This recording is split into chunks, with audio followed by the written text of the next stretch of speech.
Illustration number 3, page number 139.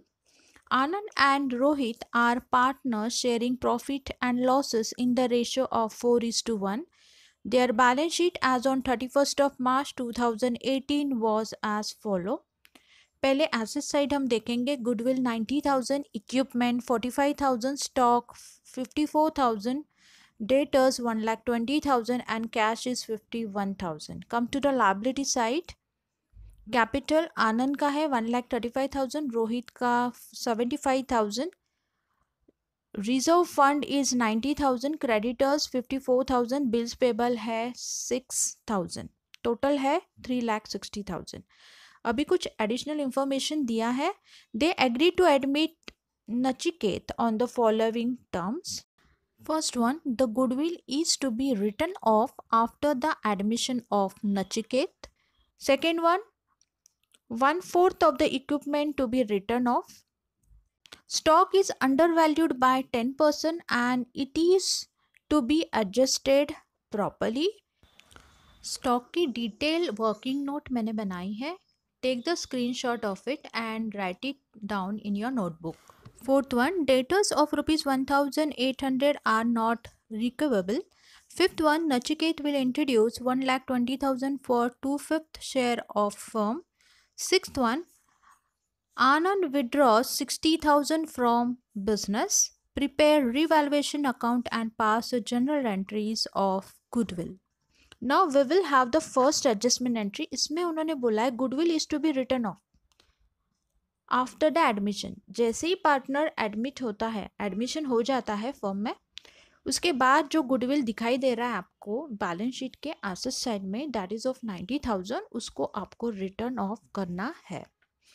So the journal entry will be Anand's capital account debit 72,000, Rohit capital account debit 18,000 to goodwill account 90,000, being the goodwill written off after admission of partner. Goodwill of 90,000 ये distribute हुआ है इनके profit sharing ratio से, that is 4:1. इसका working note screen के ऊपर display हो रहा है. If you want you can take the screenshot of it. Now the second adjustment, 1/4 of the equipment to be return of.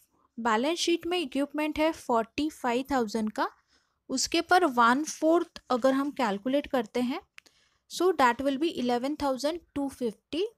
इसका इफेक्ट जाएगा revaluation account के डेबिट साइड में to equipment 11,250. Now the third one, stock is under valued by 10% and it is to be adjusted properly. Stock in the balance sheet is 54,000 which is undervalued by 10%. 54,000 का है 90% का, तो 100% का कितना होगा? Just do the cross multiplication of it. Therefore, actual value of stock will be 54,000 into 100 divided by 90. So the actual stock will be of 60,000. Balance sheet में 54,000 का दिखाया गया है, वो एक्चुअली होना चाहिए था 60,000 का. तो कितना डिफरेंस आता है? 60,000 माइनस 54,000, 6,000 का डिफरेंस है. इसका मतलब आपको 6,000 से स्टॉक को बढ़ाना है. It will be shown in revaluation account. We will increase the stock by 6,000. So the effect will be revaluation account में आना है. To the credit side, by stock 6,000. Please take the screenshot of working note. Now next one, debtors of 1,800 are not recoverable. हमारे debtors है 1,20,000, उसमें से अभी 1,800 ये आने वाले नहीं है, उसको कम कर देना है. तो ये हमारा लॉस है. It will go to revaluation account debit side to bad debts 1,800. Nachiket will introduce 1,20,000 and Anand will withdraw 60,000. इसका पोस्टिंग हम करने वाले नहीं है, क्योंकि आंसर में हमें उन्होंने बताया है कि आपको सिर्फ रिवैल्यूएशन अकाउंट और गुडविल के बारे में ही लिखना है. गुडविल की एंट्री तो हमने पास कर ली और रिवैल्यूएशन रिलेटेड जो भी इफेक्ट था वो हमारा हो चुका है. Now we will close the revaluation account. In this case, there is a loss. Debit side heavier है. 11,250 plus 1,800 टोटल आता है 13,050 रुपीज़.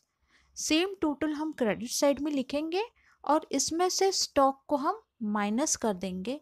तो रियलाइजेशन लॉस है 7,050 रुपीज़ का बाय रिवैल्यूएशन लॉस. और ये लॉस दोनों पार्टनर के बीच में यानी आनंद एंड रोहित इनके बीच में डिस्ट्रीब्यूट होगा in their old profit sharing ratio that is 4:1. आनंद को मिलेगा 5,640 रुपीज, रोहित को मिलेगा 1,410 rupees. So here ends the problem and this is the solution for illustration number 3.